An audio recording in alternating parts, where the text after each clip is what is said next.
honestly, this was another banger, another fantastic one. Jade Cargill once again proving that she can go in the ring, proving that she does do fantastic in-ring work, and she's getting even more momentum heading into SummerSlam, where she is going to have that WWE Women's Championship opportunity, unless now she trades it for the World title, which we'll talk a little bit more about, I'm sure, in the next segment.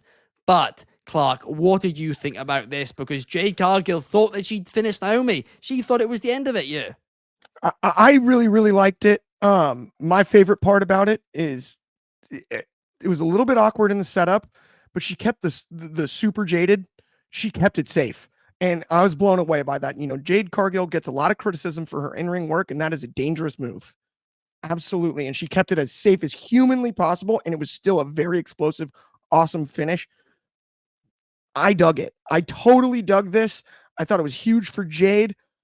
I should have, I think at the time, and we're going to obviously talk about Naomi later, though, been like, wait a minute. This is a little bit like the Orton-Seth match, right? Like, and the light bulb didn't click until Naomi's music hit at the end of the night, which there's brilliance to. I think this match did its job perfectly, and Jade is going to continue to improve. She's one of the best athletes in the world, let alone professional wrestling.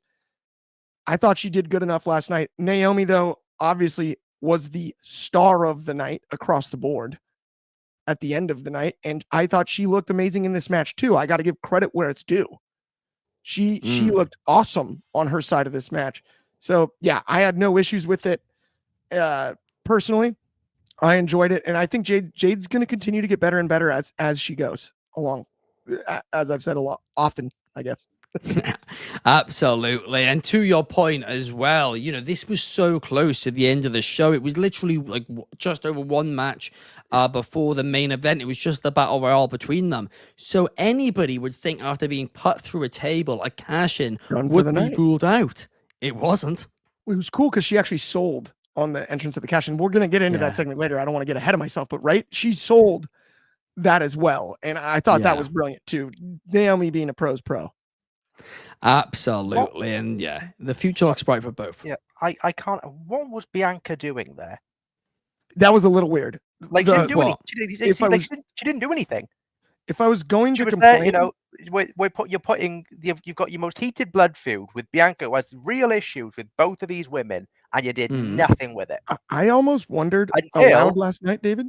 Yeah, if Bianca might be like just injured enough to not really wrestle, and we had to get Bianca on the card in some way. Yeah, so I don't know if she could get super physical for some reason. I was trying to think of excuses. It's her hand, isn't it? So it's the pinning would be the worst thing she could do, and she was fine doing that. You don't need to hit you don't need to sort of hit anyone or wrestle anyone. Like I think back to Punk, Rollins, and Drew at SummerSlam, where almost every move had some relation to what was coming before. I thought this match was fine. I thought it was solid and I think Naomi's one of Cargill's better opponents, absolutely. But I watched the whole thing going like, for a blood feud that's got so many different moving pieces, and like that actually has been really well built. I didn't feel like any of it really got paid off. It was just a move, then a move, then a move, then a move, and then Jade won. Like it was. Isn't that it? Like, oh come on! They told the story throughout the match. I thought the storytelling was solid. Story? What was the story? That Jade. First off, I think the stipulations, it was supposed to appear as if this deck was stacked against Jade, given like the use of weapons. No, I think it was meant to be stacked against Naomi. A little bit as it was, because we all know Bianca. She's not made her alliance clear yet, and I think we were waiting for Bianca to help either one of them, and obviously she didn't. But that wasn't the shock. The shock was what we saw in a couple of segments' time. Yeah, which is fine, and that's not. I'm not saying the match was bad by any means. The match was solid. I enjoyed it. I enjoyed it while it was on.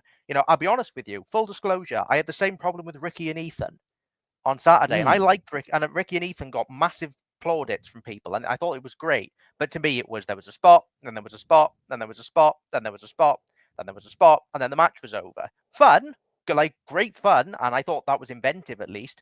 But Maybe Hangman and Mox has burned me slightly. I don't know, but Yeah, but that was like, also the end of a story. This isn't the end of a story. It's pretty.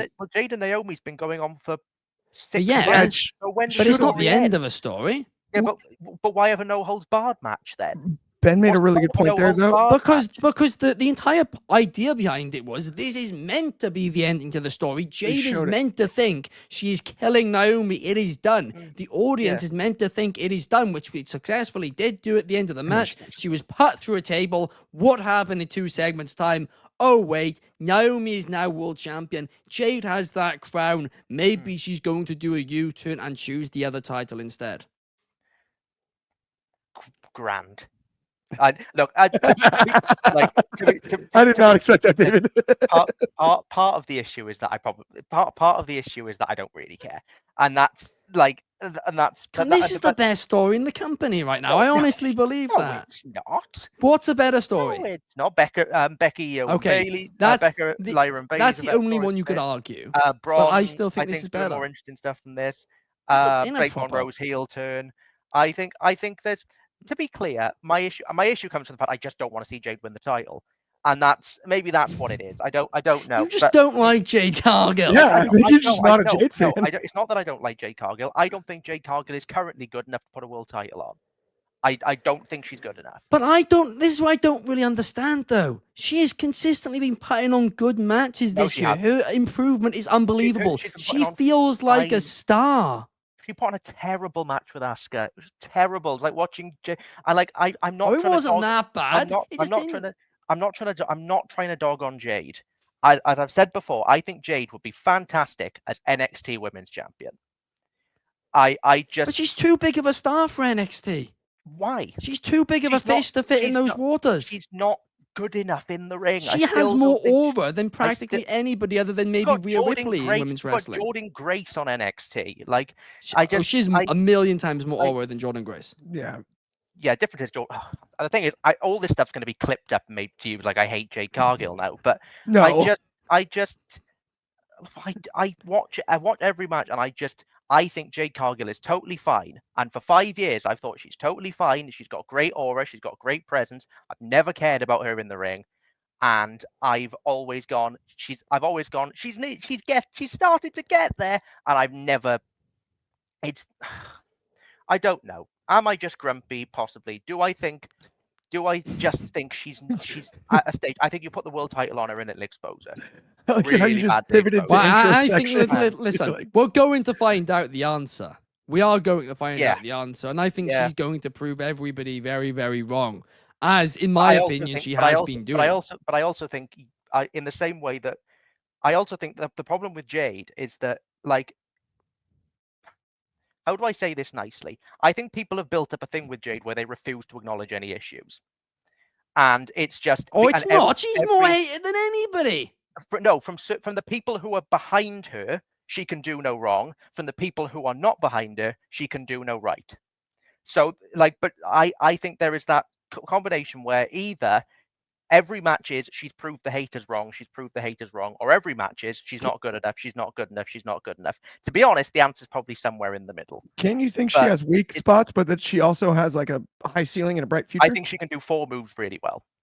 I think Goldberg. No, come on. What I would say is it also possible outside of the initial thing you said? I just don't think, and my problem is, Ben, is that I cannot believe that you have spent your every time dogging on Goldberg, who has and I'm a Goldberg fan, so Jade can do more better than Goldberg can. I haven't even complained about Goldberg that much, to be honest, because I actually like him more than I've been a Goldberg guy forever. But it's a 90s kid.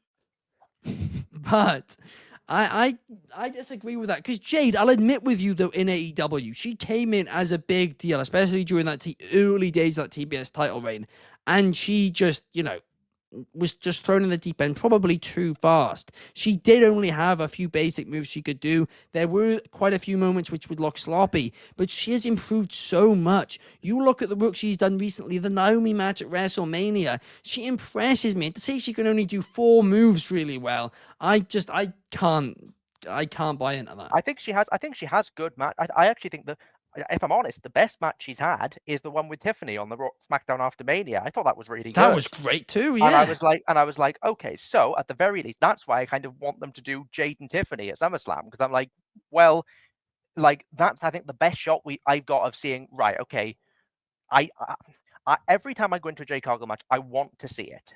I super promise I do, and sometimes I do. Sometimes I see it, and other times I watch her and just think she. There was a week where she couldn't keep up with Roxanne and then couldn't keep up with Asuka.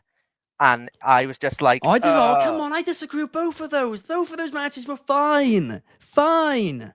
And again, Oscar's got a bit of ring rust at the minute too. The thing is, we're gonna go around in circles because you're not going to change your opinion and I'm not going to change mine. But let me leave it on this to make it very, very clear. I have nothing personally against Jade Cargill. I have nothing personally against any of the work she's done. Yeah. I don't dislike her. I think she's got exceptional charisma. I think she's got this amazing look, amazing presence. I want to like her more than I do. But I think that I just want. I am skeptical. I am skeptical of putting a world title on her, and other people are not. And ultimately, time will tell. I want to very quickly get to some of these comments here. Fernando says, Jade shined in this match. Naomi brings the best out of her. We got Just a Party who's arrived. Shout out to you. Podcast Grifter Podcast says, Jade Cargill knows that she has to be a worker rather than a monster character since they already have Nia and Raquel. I still think she offers something different where she could be a mix of both, perhaps. Garrett says, where does Jade go from here? Well, I think we'll get into that in a minute. And Just Apart says, Naomi is my girl at the moment. She's improved. And we'll get more to Naomi in a minute as well.